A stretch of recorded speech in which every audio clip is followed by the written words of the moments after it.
Test series में हार के बाद ऑस्ट्रेलिया को अब क्या लगा है बहुत बड़ा झटका। वो कौन से दो ऑस्ट्रेलियाई खिलाड़ी हैं जो करने वाले हैं वनडे टीम में वापसी। वनडे टीम के पहले मैच में 17 तारीख को श्रेयस अय्यर खेलेंगे या फिर सूर्य कुमार यादव। ईशान किशन को क्या मिलेगा मौका या केएल राहुल कि फिर से बन जाएगी जगह। अक्षर पटेल, रविंद्र जडेजा, वॉशिंगटन सुंदर में कौन होगा प्लेइंग 11 के अंदर, कौन बाहर? तो उधर स्पीड स्टार उमरान मलिक और शार्दुल ठाकुर के बीच में किसे मिलेगा प्लेइंग 11 में मौका? जयदेव उनटकट की बन सकती है बात या फिर करना पड़ेगा उन्हें इंतजार? और टेस्ट के दो सुपरस्टार शमी और सिराज क्या दोनों खेलेंगे या कोई बाहर बैठेगा? इन सारे सवालों का जवाब हम आपको देंगे, लेकिन सबसे पहले हम आपको बता दें कि ऑस्ट्रेलियाई टीम में कप्तान पैट कमिंस जो हैं वो वनडे सीरीज का हिस्सा नहीं रहने वाले हैं। दरअसल पैट कमिंस की माताजी जो कैंसर से ग्रसित थी, 10 तारीख को उनका निधन हो जाता है, जिसके बाद वो ऑस्ट्रेलिया लौट जाते हैं और अब खबर आई है कि फिलहाल वो अपने परिवार के साथ समय गुजारेंगे। ये ऑस्ट्रेलिया के लिए बहुत बड़ा झटका है क्योंकि हेजलवुड पहले से नहीं है। कमिंस जो टीम के कैप्टन हैं, स्टार बॉलर हैं, उनके जाने से उनकी टीम को परेशानी हो सकती है। इधर लास्ट टेस्ट मैच में भी ऑस्ट्रेलियाई खिलाड़ियों ने काली पट्टी बांधकर कमिंस की मां को श्रद्धांजलि दी थी और अब कमिंस बाहर हैं। अब सवाल ये है कि कमिंस तो बाहर हो गए, फिर कप्तान कौन? तो कप्तान बने हैं एक बार फिर से स्टीव स्मिथ, वही स्टीव स्मिथ जिन्होंने तीसरे और चौथे टेस्ट मैच में कप्तानी की थी।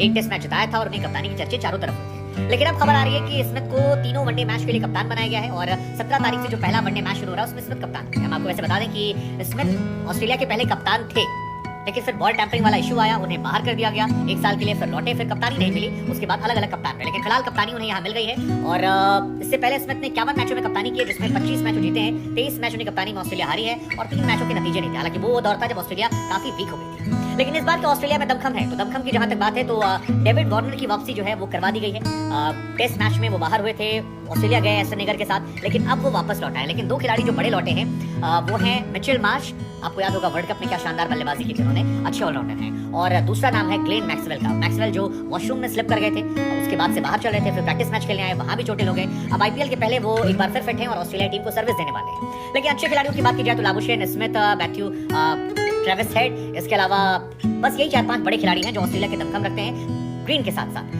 अदरवाइज इंडिया की टीम के जहां से बात वनडे मैचेस की आपको बता दें, 3 मैचों की सीरीज है। पहला मैच 17 मार्च को खेला जाएगा मुंबई के अंदर। मुंबई में मैच का जल्ला देखने को मिलेगा, रोहित शर्मा का होम ग्राउंड है। दूसरा मैच जो है वो वाइजैक में होगा 19 तारीख को, यानी बैक टू बैक मैचेस जो आपको देखने को मिलेंगे। और तीसरा मैच जो है वो 22 तारीख को होगा चेन्नई में। तीनों अच्छे स्टेडियम है, तीनों बड़ी जगह है और मैच पर नजर रहने वाली है। इसी वजह से शायद छोटा फॉर्मेट तक कमेंट्स नहीं आए। लेकिन अब बात करते हैं भारतीय टीम के प्लेइंग 11 को लेकर। तो मुझे लगता है कि ओपनिंग जोड़ी जो है वो फिक्स है, उसमें कोई छेड़खानी नहीं होने वाली। शुभमन गिल ने हाल फिलहाल में दोहरा शतक मारा था, टेस्ट में 100 मारा है, T20 मारा है, तो उनकी पोजीशन को कोई छेड़खानी नहीं करेगा। रोहित शर्मा के साथ ओपनिंग शुभमन गिल करने वाले हैं और ये जगह जो है ये अनटचेबल है। ये मेरे हिसाब से ईशान किशन को बाहर बैठना पड़ेगा या लोअर डाउन में मौका मिल सकता है, वो आगे बताते हैं। 3 नंबर की जहां तक बात है तो 3 नंबर पर विराट कोहली भी फिक्स हैं, वो भी अनटचेबल पोजीशन है, वहां पर भी कोई छेड़खानी नहीं है। अच्छी बात है कि विराट फॉर्म में आ चुके हैं, टेस्ट में भी, वनडे में पिछली सीरीज में फॉर्म गेन कर लिया था। अब जहां तक बात विराट की है तो विराट T20 सीरीज में शानदार फॉर्म में रहे, वनडे सीरीज में पहले वो फॉर्म में रहे हैं, चाहे बांग्लादेश की बात की जाए या श्रीलंका की बात की जाए। और अब टेस्ट सीरीज में फॉर्म में उनके आने से टीम इंडिया जो है वो काफी बैलेंस नजर आती है, कम से कम टॉप 3 में, क्योंकि तीनों पावर पैक प्लेयर है और तीनों अच्छी फॉर्म में। अब असली सवाल जो है वो 4 नंबर को लेकर है। 4 नंबर पर किसे खिलाएंगे, श्रेयस अय्यर को या फिर T20 के दुनिया के सबसे बेहतरीन बल्लेबाज सूर्य कुमार यादव? देखिए, दिल कहता है सूर्य कुमार यादव को खेलना चाहिए, क्योंकि अगर वो वनडे फॉर्म में टच में आ गए तो फिर वो बहुत बड़े खिलाड़ी बन सकते हैं और गेम चेंजिंग खिलाड़ी है। लेकिन दिमाग ये कहता है कि श्रेयस अय्यर ने जिस तरह से बल्लेबाजी की है बीते कुछ सालों में, जिस तरह से वो कंसिस्टेंट रहे हैं, उसे देखते हुए लगता है कि टीम मैनेजमेंट जो है वो श्रेयस अय्यर पर ही भरोसा करेगा। टेस्ट मैचेस में भी आपने देखा था कि श्रेयस अय्यर और सूर्य कुमार का था। सूर्य कुमार तब खेले जब श्रेयस अय्यर नहीं खेल रहे थे और जैसे ही श्रेयस आए, टीम मैनेजमेंट ने कहा कि हमारे दिमाग में कोई डाउट नहीं है, अगर श्रेयस हैं तो फिर सिर्फ और सिर्फ श्रेयस अय्यर ही खेलेंगे। अब इसके बाद अगला नंबर जो है वो है हार्दिक पांड्या का। हार्दिक पांड्या 5 नंबर पर खेलने वाले हैं, टीम के वाइस कैप्टन हैं, उनकी जगह भी अनटचेबल है, कोई क्वेश्चन नहीं कर सकता। हार्दिक पांड्या अपनी जगह पर खेलेंगे। अच्छी बात यह है कि केवल व्हाइट बॉल क्रिकेट खेल रहे हैं। टेस्ट मैचेस में कई लोग कह रहे हैं उन्हें खिलाया जाए, लेकिन मुझे भी लगता है कि बहुत एक्स्ट्रा लोड देना उन पर सही नहीं है। वो टीम के लिए एक बड़े एसेट हैं और आपके पास हार्दिक का कंप्लीट रिप्लेसमेंट नहीं है। बाकी खिलाड़ियों के रिप्लेसमेंट जो है वो आपको देखने को मिल जाएंगे। हार्दिक का एग्जैक्ट रिप्लेसमेंट फिलहाल टीम इंडिया के बैकअप जितने भी खिलाड़ी हैं वहां पर कोई नजर नहीं आता है। विजय शंकर या और भी जो 4 खिलाड़ी आए थे, शिवम दुबे, वो उस कैलिबर के नहीं नजर आए जैसे कि हार्दिक हैं।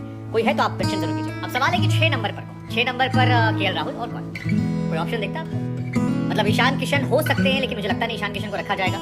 हार्दिक से स्वैप हो सकता है 5-6, वो अलग बात है, लेकिन 6 नंबर केएल राहुल की जगह पक्की है और पक्की होने के पीछे बीसीसीआई या टीम मैनेजमेंट का उनको लेकर भरोसा। मतलब ये भरोसा इस लिहाज से मैं कह रहा हूँ क्योंकि केएल राहुल को 3 जगह खिलाया था। पहला, ओपनिंग में अगर खाली है, कोई भी रोहित गायब हो तो ओपन करा दो, शुभमन गायब हो ओपन करा दो। दूसरा, विकेट कीपर के तौर पर खिला दो, तीसरा नहीं बन रही तो middle order batsman wicket keeper खिला दो, मतलब खिलाना पक्का है। अब ये कितना सही कितना गलत ये आप पर छोड़ देते हैं। हालांकि ईशान किशन जो दूसरे विकेट कीपर ऑप्शन है वो भी बहुत अच्छी फॉर्म में नहीं है, क्योंकि एक दोहरा शतक हटा दे तो बाकी वो भी कंसिस्टेंट नहीं है। हालांकि मुझे लगता है कि यहाँ पर संजू सैमसन के साथ जाती हुई है, क्योंकि उनकी जगह यहाँ बनती थी, उनको यहाँ होना चाहिए था, खासतौर पर तब जब शुभमन गिल माफ कीजिएगा ईशान किशन खराब फॉर्म में है और केएल राहुल भी खराब फॉर्म में है। और संजू सैमसन ने बीते कई सीरीज में जो मौके मिले थे उनको अच्छे से बनाया था, 60 के ऊपर का एवरेज था, बीते साल वो हाईएस्ट लीडिंग स्कोरर में से एक थे, तो उनकी जगह बनती थी। लेकिन जैसा कि मैंने शुरुआत में कहा कि केएल राहुल पर भरोसा रोहित शर्मा द्रविड़ का बहुत अटूट है, और इसीलिए टीम में ऐसे खिलाड़ी सिलेक्ट भी शायद नहीं है जो चैलेंज कर सकते हैं। ईशान किशन है तो वो अपनी फॉर्म के चलते इन आउट है, केएल राहुल पक्का। अब जहां तक बात 7 नंबर की है तो 7 नंबर के लिए 5 ऑप्शन है। दरअसल भारत के 5 स्पिनर है, कुलदीप यादव आपके पास है, आपके पास यजवेंद्र चहल है, और रविंद्र जडेजा, अक्षर पटेल, वॉशिंगटन सुंदर। लेकिन मुझे लगता है 7 नंबर जो है वो ऑलराउंडर के लिए होगा। इन 3 में से एक को चुनना बहुत टफ है, खासतौर पर अक्षर और रविंद्र जडेजा में, लेकिन हो सकता है शायद जडेजा को प्रायोरिटी दे दी जाए। अक्षर पटेल भी हालांकि वेल डिजर्व है, क्योंकि बीते सीरीज में वो लगातार परफॉर्म कर चुके हैं। अभी जो हाल फिलहाल में टेस्ट सीरीज हुई है वहां पर वो 3rd हाईएस्ट स्कोरर थे, ऐसे में उनको इग्नोर करना क्या पॉसिबल है। लेकिन जडेजा क्योंकि 3D प्लेयर है, फील्डिंग कर लेते हैं, गेंदबाजी कर लेते हैं, बल्लेबाजी अच्छी करते हैं, ऊपर बल्लेबाजी करते हैं, मुझे लगता है बहुत ज्यादा चांसेस है कि जडेजा को मौका मिलेगा। 8 नंबर की जहां तक बात है तो वहां पर फिर 3 कंपटीशन है। आपके पास यजवेंद्र चहल है, आपके पास कुलदीप यादव है, और यहाँ भी मैं अक्षर पटेल को लेकर चल रहा हूँ, क्योंकि अक्षर पटेल इस पोजीशन के लिए भी एक स्ट्रॉन्ग दावेदार है। अब क्या उन्हें यहाँ खिलाया जाएगा? हो सकता है खिला लिया जाए, या हो सकता है मेरे हिसाब से कुलदीप यादव को शायद मौका दे दिया जाए, क्योंकि बीते सीरीज में उन्होंने बहुत शानदार गेंदबाजी की थी। अब अगर भारत एक एक्स्ट्रा बैट्समैन खिलाना चाहता होगा तो हो सकता है यहाँ पर अक्षर पटेल को मौका मिले, वॉशिंगटन सुंदर को यहाँ पर भी इंतजार करना पड़ेगा। इसके बाद आता है 9 नंबर। 9 नंबर पर आपके पास 2 ऑप्शन है, स्पीड स्टार उमरान मलिक तेज गेंदबाजी करते हैं, या शार्दुल ठाकुर जो विकेट निकाल के देते हैं और बल्लेबाजी भी जब जरूरत पड़ती है तो अच्छे तरीके से कर लेते हैं। अब जहां तक मेरा पॉइंट ऑफ व्यू, मुझे लगता है कि यहाँ पर भी मौका जो है वो शार्दुल ठाकुर को जाएगा, क्योंकि मिडिल ओवर्स में विकेट निकालना, तेज गेंदबाज होना और मिडिल ओवर्स में अच्छी गेंदबाजी करते हैं, प्लस एक्स्ट्रा बैटिंग ऑप्शन देते हैं, और आजकल टीम में हमेशा एक्स्ट्रा बैटिंग ऑप्शन लेके जाती है। लेकिन लॉर्ड शार्दुल की ताकत है वो दोहरेपन में विकेट निकालना, मतलब एक बार में आकर 2 विकेट निकाल लेना, और हर बार वो ऐसा करते हैं। तो मुझे लगता है ये उनके लिए एक्स फैक्टर है। अगर स्पीड प्रेफर कर रही होगी टीम तो शायद उमरान मलिक, लेकिन मेरे हिसाब से 7 पर जडेजा, 8 पर कुलदीप या अक्षर, मैं शायद कुलदीप को खिलाऊंगा, लेकिन अक्षर की जगह बनती है। 9 नंबर पर शार्दुल ठाकुर मेरे हिसाब से टीम को देखते हुए, हालांकि उमरान मलिक को भी हम टीम में खेलते हुए देखना चाहते हैं, वो बहुत शानदार गेंदबाज है, उन्हें और ग्रूम करके और निखारने की जरूरत है। 10 नंबर की जहां तक बात है तो मोहम्मद सिराज जो कि नंबर 1 गेंदबाज हैं, उसमें कोई भी इफ बट डाउट नहीं है। और 11 नंबर पर शमी और जयदेव उनतकट में कंपटीशन है, और मुझे लगता है कि मोहम्मद शमी को यहाँ पर पहले वनडे मैच में मौका मिलेगा, पहले 2 में तो मिलेगा। अगर बहुत ही खराब परफॉर्मेंस रही तो तीसरे में जाएंगे, अदरवाइज मुझे लगता नहीं, क्योंकि शमी को हमने देखा टेस्ट में भी सिराज से ऊपर प्रायोरिटी मिलती है, और लंबे फॉर्मेट में शमी एक अच्छे गेंदबाज हैं। तो 10 ओवर के मैच में जहाँ पर 10 ओवर गेंदबाजी करनी है, मोहम्मद शमी आई थिंक मेरे हिसाब से ये रहेंगे। आपकी प्लेइंग 11 के आपके हिसाब से आपको लगता है कि जो बेहतर, ये भी जिक्र कीजिएगा कि प्लेइंग 11 तो हो गई, लेकिन भारतीय टीम में चेंजेस कोई आप देख रहे हैं? मतलब ईशान किशन को खेलते हुए देख रहे हैं, अय्यर सूर्य कुमार में आप किसे देख रहे हैं, उमरान मलिक शार्दुल में आप किसे देख रहे हैं? इसके अलावा हमने जो बात की 5 स्पिनर सिलेक्शन होना, क्या ये जायज है? संजू सैमसन का ना सिलेक्शन होना, क्या ये जायज है? क्योंकि अभी मुझे लगता है परफेक्ट टाइम उनकी जगह बनती है। ईशान किशन, केएल राहुल दोनों आउट ऑफ फॉर्म है, और वनडे में उनका रिकॉर्ड बहुत बहुत बहुत बेहतरीन है, 60 के ऊपर का एवरेज उनका होना, और एक अच्छा विकेट कीपर होना, क्योंकि राहुल कीपर उतने अच्छे नहीं है, बल्लेबाज फॉर्म में नहीं है, ईशान किशन फिलहाल दोनों बहुत अच्छा नहीं कर रहे हैं।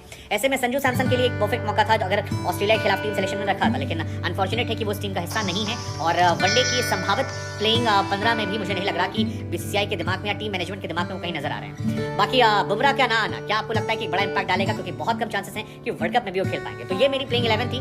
कमेंस का ना आना क्या इंडिया को फायदा करेगा आपको लगता है? जो भी आपको लगता है कमेंट सेक्शन में जरूर मेंशन कीजिएगा। और क्या नतीजा रहने वाला है? 2-1, 3-0, क्या नतीजा? मेरे हिसाब से शायद 2-1 से टीम इंडिया जो है वो ये सीरीज जीत जाए।